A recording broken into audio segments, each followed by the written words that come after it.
Okay, I am joined by Martin Robinson, my cultural education and Logos correspondent. Hello, good afternoon, Martin. How are you? I'm very well, thank you. You look increasingly healthy every time I see you, because obviously the first time we connected, you were still in convalescence, I suppose. Yeah, maybe, and now I've been out in the sun a bit on my bicycle and taking advantage of the Cummings legacy. Yes, that's right. I cycled to Durham and back. The Barnard Castle diversion. I don't know whether that's going to get a rich dividend of tourism, Barnard Castle. I suppose they're already designing the tea towels and the mugs and so on.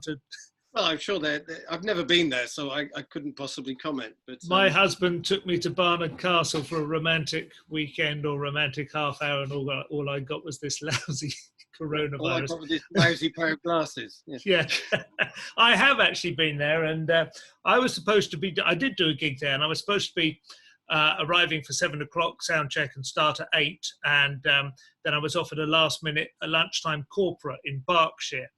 And so I was equally culpable in my own way in the pre-coronavirus terms. I took that corporate, which was quite high earning, and arrived late at Barnard Castle. And I had to radio in and let them know. And they found an alternative comedian who lived in the Newcastle area who came on and did the first half for me. So we all have our little stories.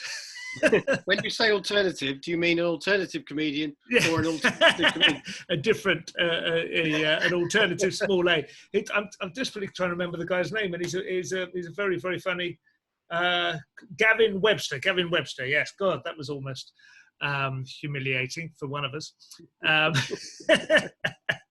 He was the local comedian, though, you see, and so he was able to go on and do half an hour just basically taking the piss out of southern comedians who were unable to make the journey successfully to their own gigs. But anyway, so I have some sort of probably greater attachment and familiarity with Barnard Castle than most of the British public until very recently.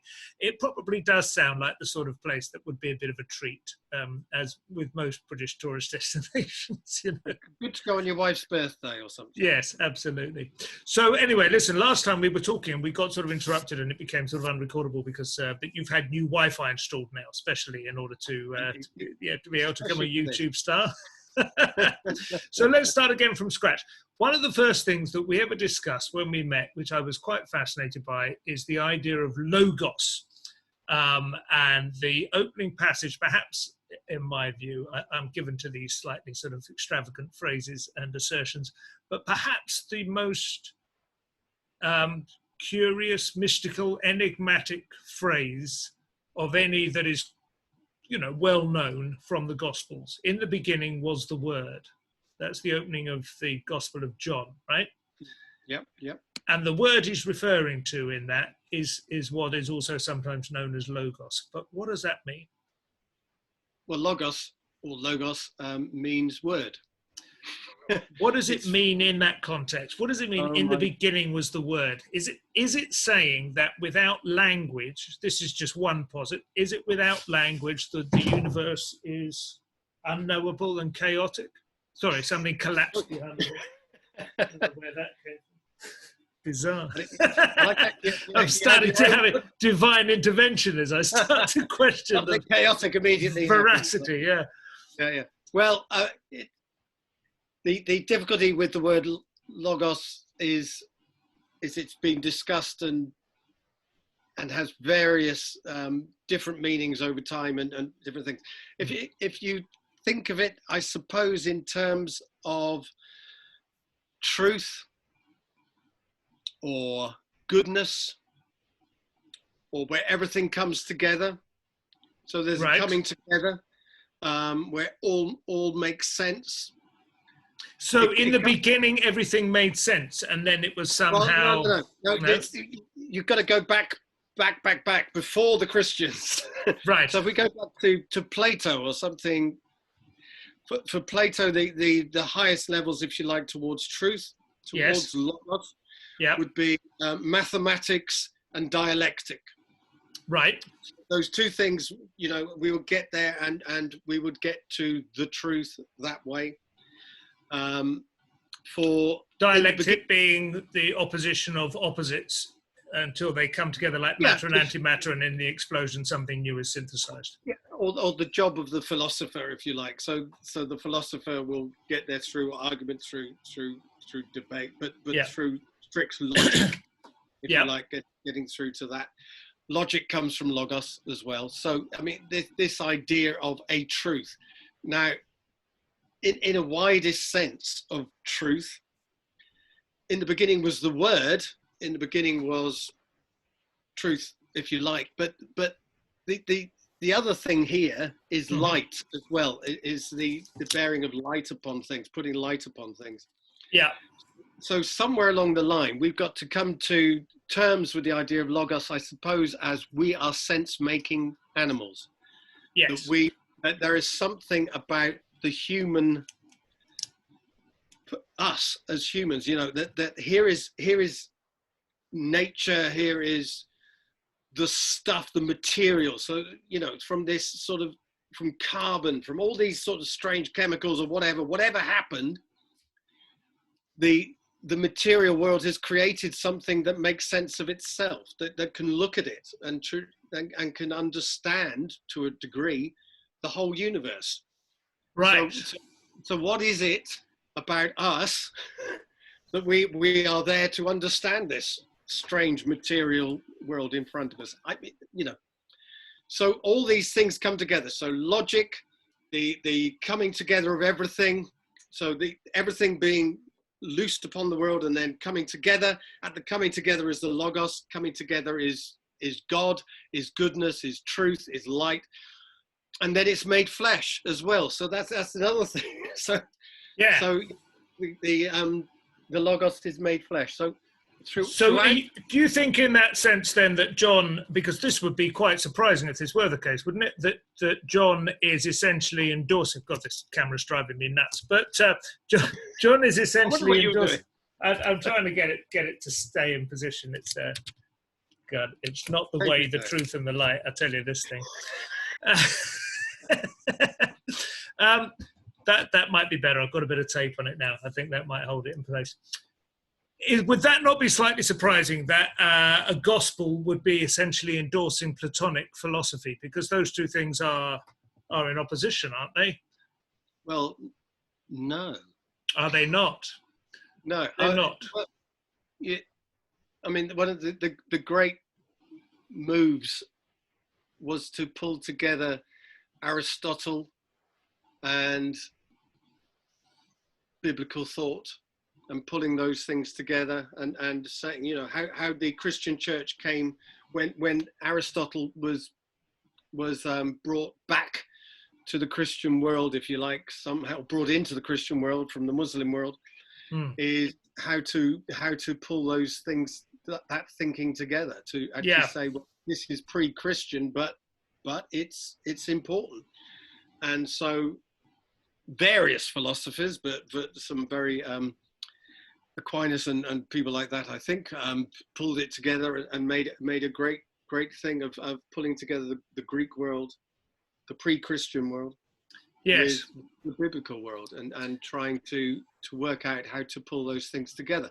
So dialogue and dialectic and logic and how many angels dance on the head of a pin, these sorts of and biblical studies and trying to make sense of and all this idea about how we make sense of the world came together. I think it was Aquinas. But yes, I think he was head of the pin. There was definitely, I mean, according to the Name of the Rose, there was deep distrust specifically of Aristotle, wasn't there, at that time? And that was a big issue. So that's about the 13th century or something, I think. But I know there's some sort of dispute between Aristotle and Plato, and that's also, none of these Greeks had total consensus or a complete run of the thing. But I always got the feeling that their attitude was you would work things out from first principles. The difference between deduction and induction is quite a subtle one, I still think, but even allowing for that, there's nevertheless duction is going on one way or the other. You're either thinking things through from first principles or you're observing what happens and trying to work out remove boil that down to a principle. Christianity is essentially a revealed truth, isn't it? You have to accept fundamentally that it's a revealed truth, that Christ asserts certain things over the course of his ministry, and those are in tattered fragments handed down to us via the four Gospels, and it's up to wise men to interpret them, but they're still basically working with uttered propositions rather than what you can see going on around you. And that, in a sense, seems to me the opposite of logos. That's why I find it funny to find it in the Bible. Yeah, but then we've got mythos as well. So, okay. That's Cthulhu, right? Well, the mythos, we need the stories to reveal the truth, if you like. So, yes. So mythos, but at some point, mythos and logos were joined together, and then they get further and further apart until logos seems to lose complete sense of story and become something else, so logos at some point and mythos sort of part their ways. But mythos, certainly the Bible is, the Garden of Eden and all this, it's mythos. Yeah. Now, mythos is, I watched a bit of that Joseph Campbell lecture series, and you probably read some of his stuff, or you'll know what he talks about anyway, right? Comparative religion and the hero's journey and everything. And his core proposition, it seems to me, is that every nation, every civilization, if it's to hold together, needs to have certain shared myths. Even though they might know their myths, even like deep down inside, they might not believe that they're technically true, and there might be a degree of emperor's new clothes, or it might even be a nod and a wink between consenting adults to that effect. They have to understand what those myths are and what they tell them about the journey that we all go through in life, and how we have to confront our inner demons and all the rest of it.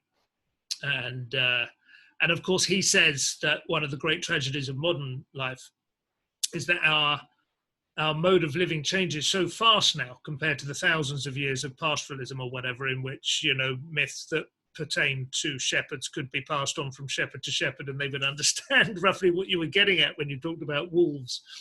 But now, things change probably in the course of a single generation. You might almost say a generation is defined now by the new mythos it has developed in the course of maybe 10 or 12 years of maybe, anyone who's my kids, very comfortable with memes, very, very comfortable with internet memes as a means of communication, have no idea about Richard Dawkins, have no idea about the idea of the evolution of ideas.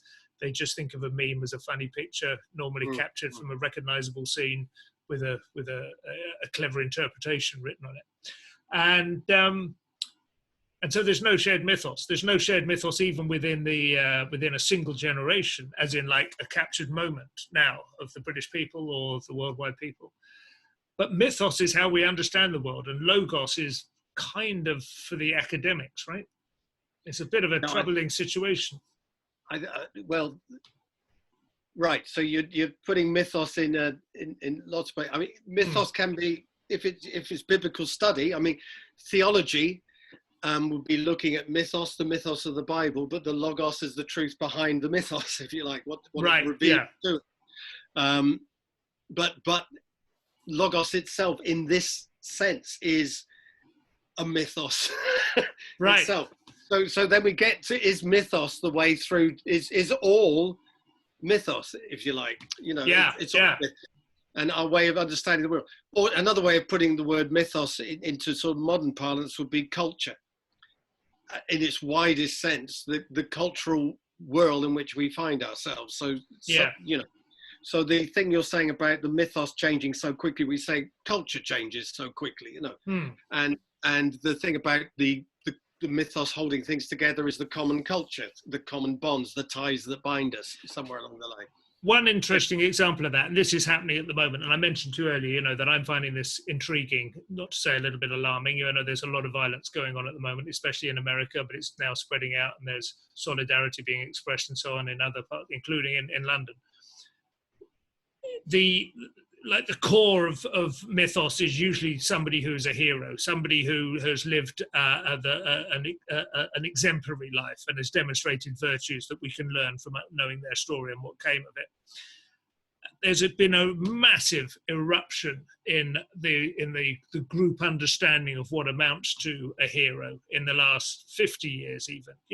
I mean, I grew up pretty much understanding that heroism was military. As I might as well have grown up in the time of Plato himself, who was, I think, partly interested in disabusing young Greek males of the ideals that they'd learned from Homer. We think of Homer as beyond rebuke or criticism now, but Plato wasn't that keen on the kind of martial examples being set by that. No, that's right, exactly. And he thought it was all poetic, and it reeked to him in exactly the same way now. Well, I was talking to somebody about this the other day on Twitter, those kind of scenes in American police dramas where a single sort of wise, frail old man will bring some violently warring parties to their senses, and you just go, this is a fantasy indulged in by the writers' room, who know that they wouldn't last 5 minutes in the ghetto, but believe that they have some magic power, some kind of spell that they could bring to bear on a situation. And because they have access to TV drama, that's kind of the nonsense we get to see on the television, but it's not how things really work. So now we're seeing that. We're seeing that on the streets and in the riots. Very, very few examples of anyone's wise words, whether they be old, young, black, white, male, female, whatever, having the ability to quell the aroused instincts for violence and retribution and personal gain and all the rest of it that are driving and motoring through the streets. But anyway, all of that has been thrown over in the last 50 years now. A lot of young people no longer regard anyone of a sort of remotely John Wayne type kind of personality. They see them as patriarchal, toxic masculinity, that kind of stuff. And white supremacy and privilege. And it's kind of hard to know who the heroes are now. They are shifting from one moment to the next. For instance, I don't think there's anything even remotely consensus in the black community in America that Martin Luther King remains the model, because he was far too keen that people should be judged by the quality of their own character, with the implication being that they had free will in terms of determining their character, rather than challenging systemic racism and power structures and a sort of quasi-Marxist analysis of the situation, which removes agency from such people. So, you see what I mean? There's just I don't know who the heroes are right now. They kind of, there's that famous tweet about Milkshake Duck, Milkshake Duck? It was a Pixelated Boat, I think, was the account that came up with it. Like, everyone loves Milkshake Duck, a duck that likes to drink milkshake. Record scratch, 5 seconds later, we regret to inform you that Milkshake Duck is a racist. And this is the kind of lifespan now of a hero on the internet. Very, very hard to know what would be an exemplary life. I mean, I feel I know what my heroes are, but they're not necessarily ones that I'm going to have much luck in communicating to my kids. But also, if we go back to the Greeks, though, the hero must have, the Achilles heel of the hero, the hamartia. Because without it, you don't get tragedy. So, it goes a long way back. What's that word? Hamartia? Hamartia, yeah. So this is the Achilles heel, the fatal flaw. Yes. That will do for the hero, and it's tragedy. And on the other hand, there's comedy. And if we look at the world in those two things. Yes. I always think the difference between tragedy and comedy is a level of magnification. On an individual level, everything is tragic. But on a grand scale, the human race is comedic, right? Yeah, but there's also structure in mythos, in story, that comedy starts from chaos and ends in order. And if you like, tragedy is the opposite. Starts in order and ends in, yes, chaos for the central character. Comedy traditionally ends with marriage, doesn't it? Which is kind of ironic. Midsummer Night's Dream, the comedy, it all, Romeo and Juliet, funnily enough, is a comedic structure. Right. Chaos from the beginning, and then, a sort of... They're married in heaven. Yeah. They're also, it's also quite... War and Peace is a comedy. War and Peace is a comedic structure. Yeah. I've not read it, I'm afraid. I have got two DVD sets and about 3 editions of the book, but it doesn't seem to be happening. But it's interesting, Achilles' flaw is his heel by which he was held, right, when he was dipped in the well of immortality or whatever. That's not a character flaw, is it? That is a design flaw. It's slightly unfair on Achilles, but then again, he's not actually really human, is he? Isn't he half god or something? It's a flaw of personage, but I mean it's the same with Oedipus. Oedipus means swollen ankles. Oh, does it? Yeah. So I'm going to use that on my wife, and she'll never know. I've got a bit of Oedipus. Yeah, he was hanged from a tree when he was a baby and found by a passerby who then adopted him. Yeah. And then he ends up killing his father and marrying his mother. It was his father, and making love with his mother, who he didn't realize was his mother. And so was that effectively a fanticide when he was strung up on the tree? Was that intended to be death? No, he was. I've forgotten the character is to go and kill him, but he can't bring himself to kill him, so he hangs him upside down in a tree. So exactly the same as Hansel and Gretel and Snow White and all those. Yeah, right. So he's left there, but the truth for Oedipus is in his name. Is he finds out the truth, right? And therefore, at the moment of truth, the moment of logos, the moment of knowing it all, he realizes he has not seen the truth before, and he gouges out his own eyes. Yes, with a brooch pin, isn't it? Yeah. I remember that scene in school. Yeah, that's right. Yeah. Vicious. So, there's a sequel, or is it a prequel? I suppose it must be a prequel, right? There are 3, are there? Is it? And in which one does he gouge out his eyes? Oedipus, I think. Yeah, Oedipus Schmiedipus. Yes. Yeah, Oedipus Schmiedipus. It's the first one, not Agamemnon. No, not Agamemnon. What's it called? Antigone? Antigone. Yeah, okay. So it's quite similar in a way to Star Wars.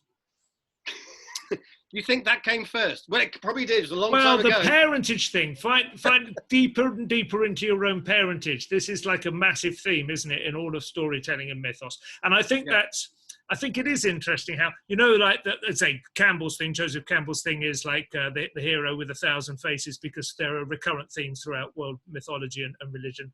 And somebody wrote a book called The Writer's Journey. I think his name is Christopher Vogel, which is a much more readable and it's a how-to guide, basically, about how to create screenplays that follow this structure. Yeah. But that is basically, the hero's call to adventure. The hero finds out that, what is the source of the threat that his community face, and he is called to adventure. He resists, then he crosses the threshold, then he finds a mentor, then he meets a shapeshifter, and we're never quite sure if they're a good guy or a bad guy, and then he has to go to the monster's lair, and then he penetrates the deeper lair. He thinks he's won, but he hasn't won. Actually, what he's done is angered the monster, and then he has to really get into the belly of the beast and kill it. And then he has to come back, and he washes his hands on the way back in the river that separates the territory in which the adventure has taken place from his home territory, and then he comes back and he's welcomed into his family. And all of that is very, that really does happen in a huge number of Hollywood movies and very successful novels and Lord of the Rings and all the rest of it. But the specific aspect of discovering who you are yourself, the truth of your own identity, doesn't seem to be specifically identified within that structure, but it seems to me to be incredibly frequent. And I wonder whether there is something, whether that was really what the Bible was answering, I suppose, to some extent. That was something that Christ came to and said, this is who you are and this is who your father is. He is saying your father is God. All of you are the children of God. I don't know how revolutionary that was to the people of Judea at the time, or as it swept across seemed to be Western Europe. A bit controversial at the time. It did seem to be, didn't it? Well, but then again, was it that he was saying controversial things? Or was it more that he was controversially claiming to have knowledge of them at first hand, rather than, it was more like the access he has to the top office? That can be annoying to people in its own right as well, can't it? In fact, even nowadays in corporate terms, that's the first thing that will get you killed. Is claiming that you have some kind of special relationship with the higher authority that undermines other people's claim to that, the priest class or whatever. So I just wonder where that, I don't know whether that's not a logos thing, but it's a very clearly recurrent theme. People want to know who they really are, and it drives Moses. That's the big revelation when he discovers who he really is. It drives King Arthur, who he really is. Do you know what I mean? There's the kind of sense of destiny that comes from those things. And whether the Bible was trying to give us all that. Yeah, it's a sort of romantic thing as well. I mean, for romantic art, romantic poetry, you know, who am I? This big question, who are we, as well, I suppose, comes from that. And the birth of the individual, the focus on the individual, and that becomes, we all take our own hero's journey and write our own novel, or become the artist becomes. I mean, this is when actually getting rid of God, if you like, taking God out of the picture. Then who do we replace God with? Well, celebrity, heroes, and ourselves. You know, and we become the person in charge of our own destiny, and that in itself is part of the American myth. The way that movies have portrayed, you know, the normally a man, but not necessarily, but down on his luck. You know, finding on the bridge, throwing yourself off any minute now, you know, and all that, and then redemption comes your way through an angel. Well, the westerns are big on that, aren't they? Like Shane or John Wayne in the Searchers, again, that kind of, you know, you have to be out there defining your own destiny, and as soon as there's any whiff of domesticity, you know, that ends them. They cannot possibly cope with that, because you need the struggle, you need the endless attempt to define yourself against the outside. To have any kind of purpose. Course. I mean, to take it even further, you know, that even within nothing, you've got nothing to believe in is something.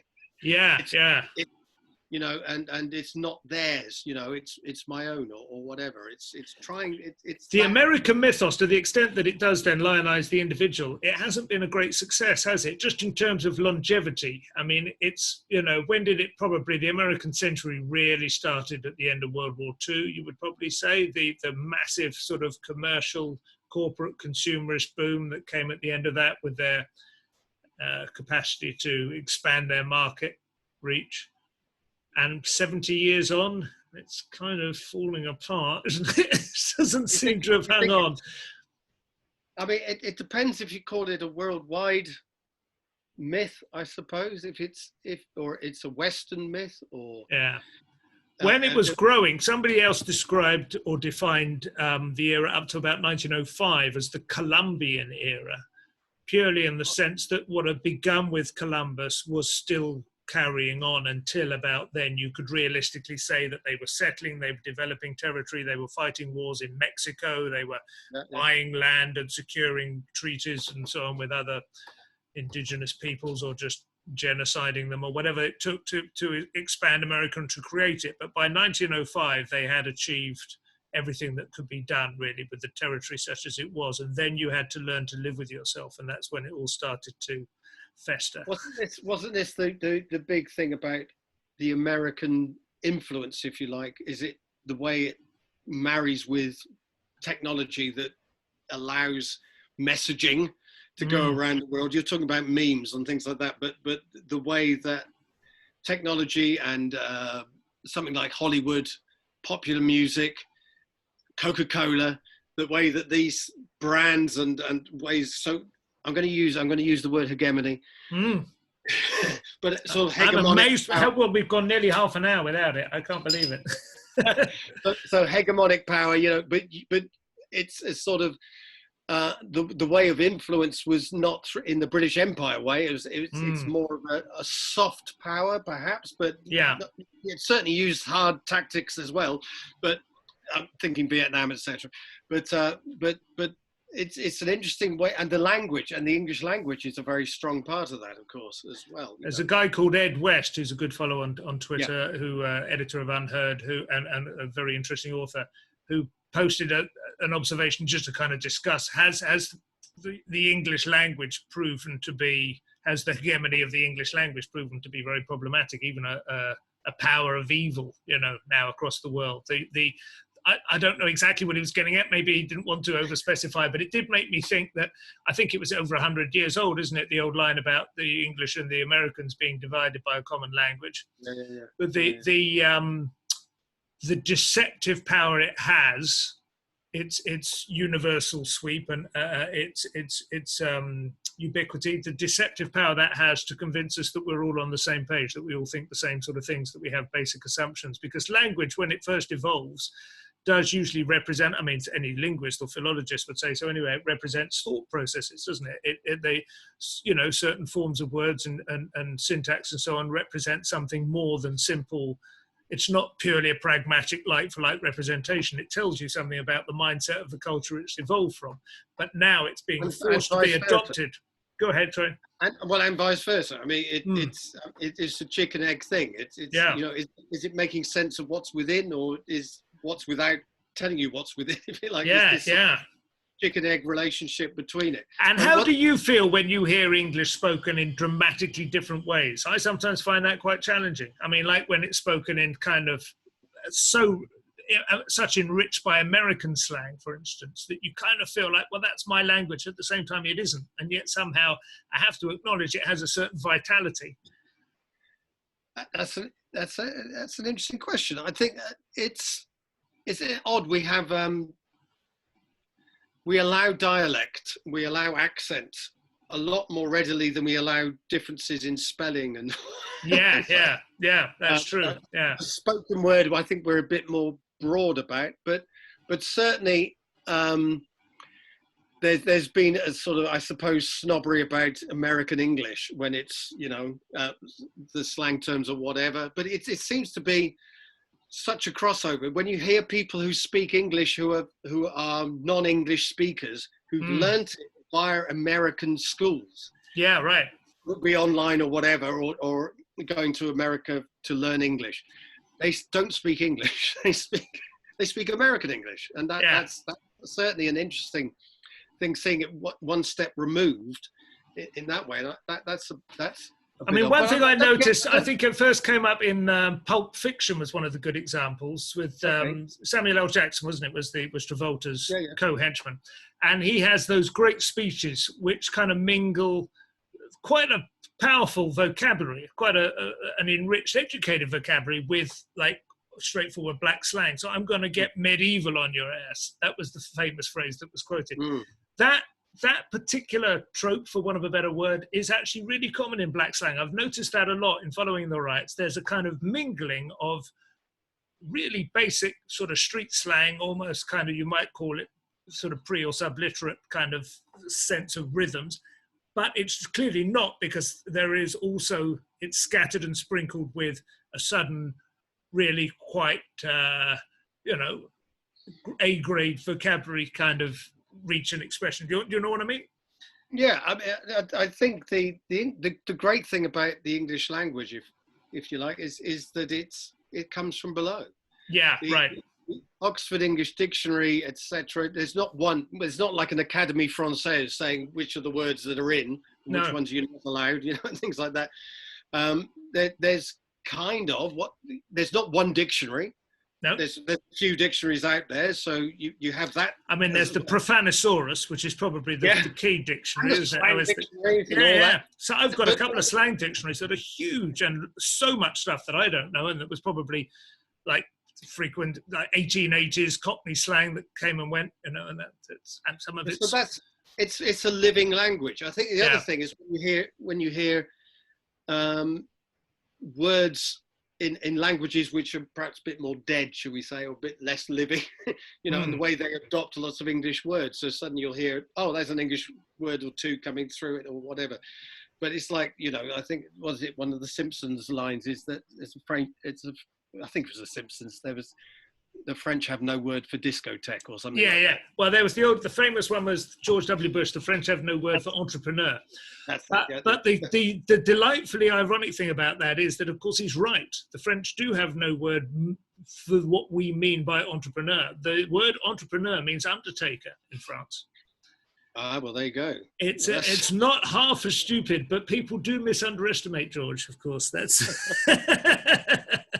I do think there's an interesting. George W. Bush's use of language was, of course, slightly haphazard and hapless, but it wasn't quite as straightforwardly imbecilic as some people would have you believe. I think he sometimes played with language with a degree.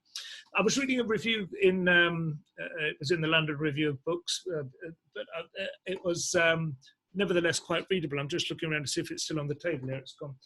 It was about I wish I could remember the author's name, but he's a writer who has published lots of short stories, some of them 1 or 2 pages long, and they say he has quite a poetic approach in that he will write what he wants to say, and then he will sort of mangle it a bit. He'll change it, and he'll just push the language till it almost cracks.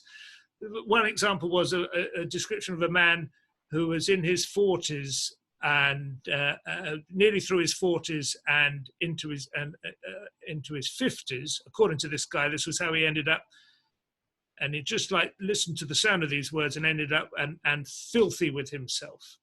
He was filthy with himself at the age he was at. And it went with 40s, 50s, filth. You know, it was almost like a poetic cadence that he got to that point from it.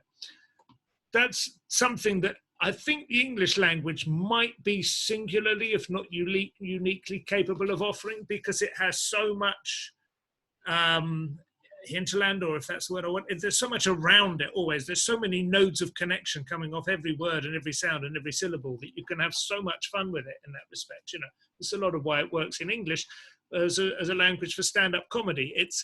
I don't think it's entirely coincidental that virtually no other European country has a significant stand-up comedy tradition. Was it Eddie Izzard who did all the gigs in French? Yeah, and he learned French to him. Yeah, I mean, he is deranged, but he learned French in order to perform that, you know, and also wants to become the mayor or something, you know. I mean, I don't know. He span off a long time ago. Anyway, yeah.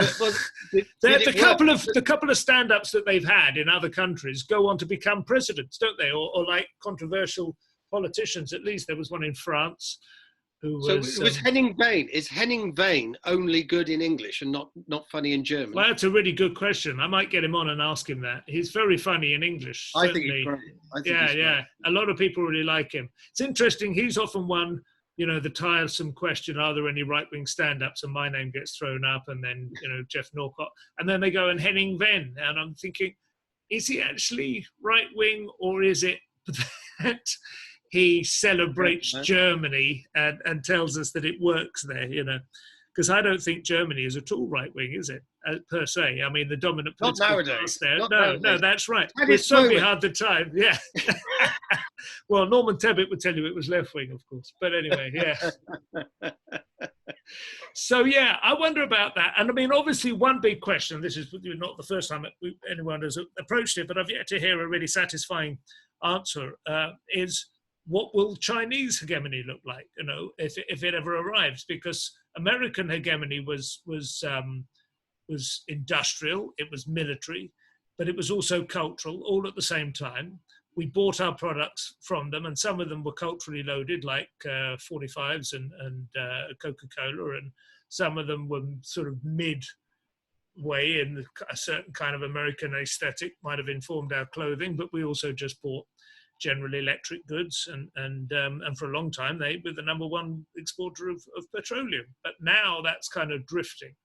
They've lost the real sense of aesthetic domination already. China is obviously dominating in terms of industrial manufacturing, but it's not really established any kind of theme or line or aesthetic beyond affordability and mass production and disposability. It's an interesting thing that in terms of educational work over there, there's a lot, or has been a lot, and in quite a few Far Eastern countries, but the idea of creativity, about where are we going to come up with the ideas. Yeah, so right. Instead of Apple coming up, you know, over there, but getting the Chinese to build it, to build our products, to make our products, who's coming up with the ideas over there? And they think there has been some thought that this might be an educational issue. That, but also historically, I mean, China, it was such a rich cultural landscape, you know, that there is something now. I wish I didn't know we were going to go on to this bit. I wish I'd jammed up on it a bit. but there was some thought that because, you know, China was creating so much, and then it got to a point where it became very insular, and instead of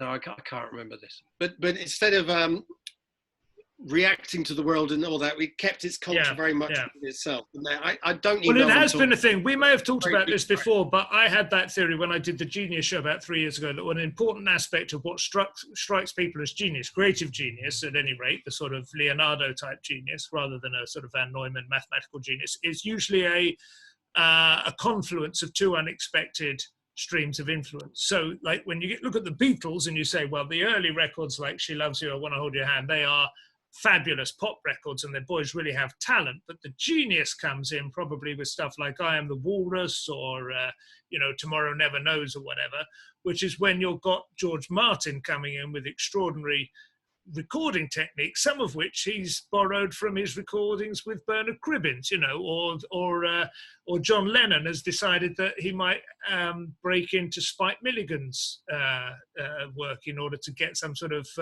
lyrical influence instead of just going with Chuck Berry and Buddy Holly. And this is, you know, that's drugs. Why it sounds, drugs, of course, absolutely. But then drugs do that to some extent. I think hallucinogens, they can be incredibly banal. There's a fantastic tweet which I shared on my Patreon, which was a series of 4 photographs that people had taken whilst high on LSD, whilst tripping on LSD. And the interesting thing about them is just how banal they are. There's like one of somebody's hand, there's one of like a lettuce. Oh my God, amazing. Yeah, you know? But the photograph inside the head. Yes, the exactly. One you want. But the thing about these photos were, in a way, they were much more illustrative of what a trip is like than the usual psychedelic artwork, which tries to demonstrate what everything's like, you know, the yellow submarine type stuff, you know. This is actually what you're looking at. Yes, exactly. Well, it's like, this is how incredible it is that you think that's worth taking a picture of. That's how amazing it is. But, you know. But then again, you see, if it's just waves out there, you know, I mean, physics is down to waves, so then our hallucinations are quite interesting in themselves, you know. So if you take a big part of, I've never had a really strong trip, but a big part of the hallucinatory, the psychedelic experience is that thing, I think, can't remember what it's called, it's like tracking. So if you throw a ball through the air, you see the whole arc. Do you know what I mean? Like it leaves echoes behind it. And as a result, things seem to be alive because they're moving very slightly. And so you get that sense that there's almost like muscles rippling beneath the skin of a chest of drawers or something. That's the experience that creates the, oh my God, what am I looking at? It's not like it's turned into an elephant. It's simply a sort of, the echoes sustain after the moment has passed. But so the elephant in the room is a chest of drawers. Yes, that's right, yeah. Anyway, I mean, that's all. I just wonder what Chinese culture did have many beautiful objects, definitely. Obviously, the ceramics, for instance, just to take one of the jade carvings. But very few of them, and obviously I'm totally out of my comfort zone here, and somebody might well, you know, correct me in the comments.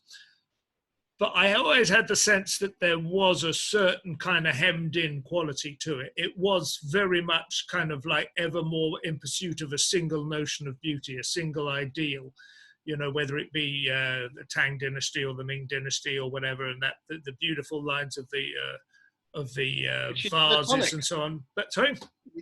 Which is almost Platonic, reaching the... Yes.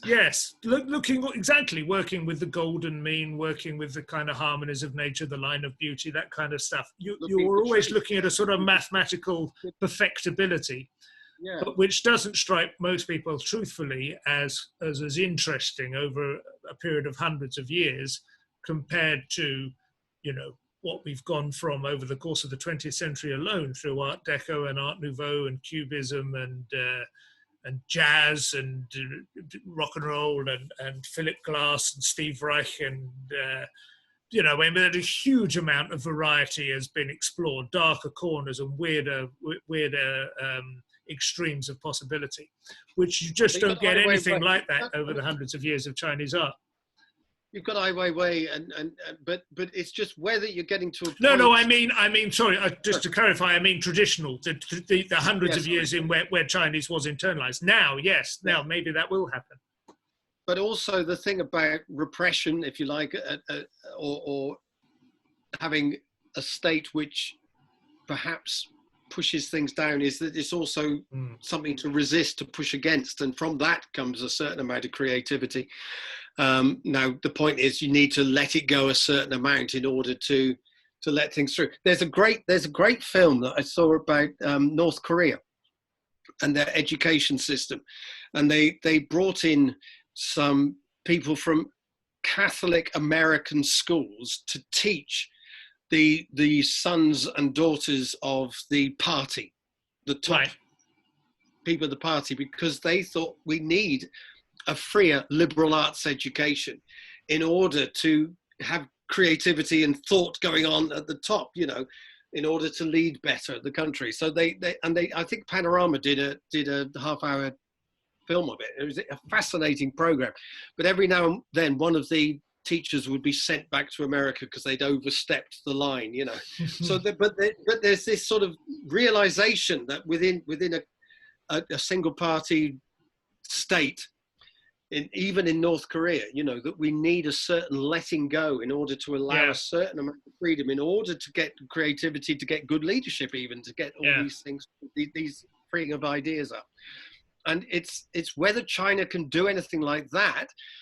I mean, look at Hong Kong for it. I don't know, but it's whether it can let anything go to a certain amount. Now, the great idea was that the liberal democracy and would come from it because capitalism would make it happen, but it seems to be having the opposite effect. You know, they have capitalism. I read it was a brilliant piece in Unheard this week, basically castigating, you know, the Pollyanna-ish attitude of Americans, you know, one American leader after another, believing that, you know, if you took a state like China, a despotic regime which had never once had a single year of liberal democracy over the course of the 20th century, and you gave it untold wealth and riches and power and industrial hegemony and so on, that obviously, of course, they would move naturally towards liberal democracy, that just being the natural way of things, you know, just like hopelessly optimistic. There used to be a lot more probably Hollywood output as well. I don't know whether there is an equivalent to this, but I think of something like The King and I, right? Which I don't know who initially wrote that, whether it was originally just made as a screenplay, was an older thing. Was it just like, was it based on anything older? But that idea anyway, that, you know, essentially an Asian despot, you know, brings in a Western governess to give his children some sort of just a sprinkling of liberal education, as you say, and then is sort of besotted but confused and hostile. And that was quite a common theme in Hollywood movies, I think, of one kind or another. There was another one called Ninotchka, where Greta Garbo was a Russian who was kind of wowed by an American diplomat's ability to show her a good time in Paris, you know. Now we don't seem to see quite the same level of confidence about the ultimate cultural superiority, or maybe it's just good manners, I don't know, or maybe it's that they want to sell their movies in China now. Well, also it's a bit difficult, I think, if you're making films in Hollywood at the moment, to see the American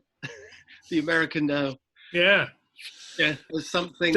I saw something quite interesting, which was this is about 3 years ago. We were watching it as a family movie, and my antennae always go up on these things more than my wife and child. My wife and daughter were watching it. It was a romantic comedy in which a guy is basically, she's with the wrong boy, you know, and we all know as an audience who the right boy is, and the wrong boy is an American jock who she thinks is like handsome and athletic and desirable, but he treats her badly. And the right guy is a sort of geeky guy who's sweet and sensitive, but, you know, is more intellectual and sciencey and not so hunky. But the twist is that the geek is South Korean. He's not like he's American. He speaks with an American accent, but he's of South Korean ethnic heritage, and that's who his family are. When she goes back to his house, that's what the parents are and stuff. And I just stayed watching to the credits, and sure enough, it was jointly funded by the South Korean Film Institute or whatever. It was a joint endeavor, and it was essentially, unavoidably, really, propaganda for the idea that South Korean boys are probably worth dating. You know, she was so much better off with this guy, and the American lad was such an unmitigated disaster, such a, you know, an unreconstructed Neanderthal by comparison with this South Korean kid.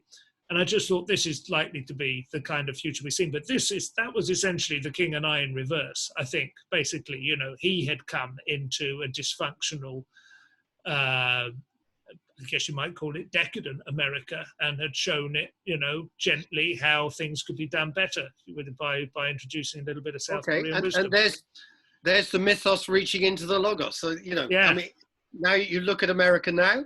Yeah. That is the story it's playing out. I mean, it is coming to a point where if you are making films or stories at the moment, these are the stories you might tell about America. If you're going to make something, you know, I mean, Easy Rider was the one in the 60s about a similar sort of thing, actually. Yeah. Well, but, you know who the next heroes are going to be? The Rooftop Koreans, aren't they? You know those guys?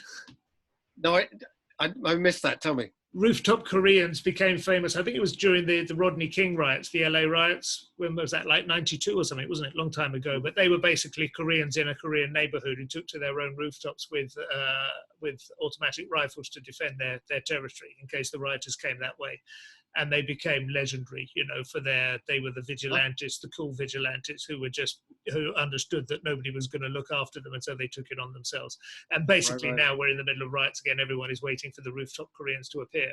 But there's always some kind of version of that. There've been Sikhs, Sikhs, Sikhs with turbans, but otherwise, you know, looking American and well-armed, large, tattooed, built, and carrying automatic rifles standing outside their premises, and immediately becoming the folk heroes that we need, because clearly the authorities, however keen you are on law and order, it's hard to get behind the USPD at the moment, and with any kind of unmitigated enthusiasm. But those guys show up, and I suspect they will start showing up in movies, because it's interesting. We still look at people like, it used to be Dirty Harry, you know, and now it might be Tom Cruise as not Mission Impossible. What was the other guy? Jack Reacher, isn't it? Those Lee Child books, you know, Jack Reacher, you know, that kind of lonesome hero. That's all feeling a bit dated now. They don't really ring true. The truth is, it's more like small communities, usually of, you know, gathered around an ethnic background that prove themselves capable of standing up. Was it Charlton Heston or Clint Eastwood? I can't remember, on stage at a Republican rally or something, talking to a chair? Yes, that was Clint Eastwood, yeah. He's had some odd moments. But he's also made some amazing movies, you know, and he's still, you know, I mean, right up to he's become more honorary, but I still think Gran Torino was an extraordinarily brave and insightful kind of look at the dysfunctionality of that kind of neighborhood, and an old guy basically waking up to what was going on, you know. But the spaghetti westerns, The Man with No Name, all that, you know, I mean, this extraordinary. There's a mythos, isn't it? Yeah.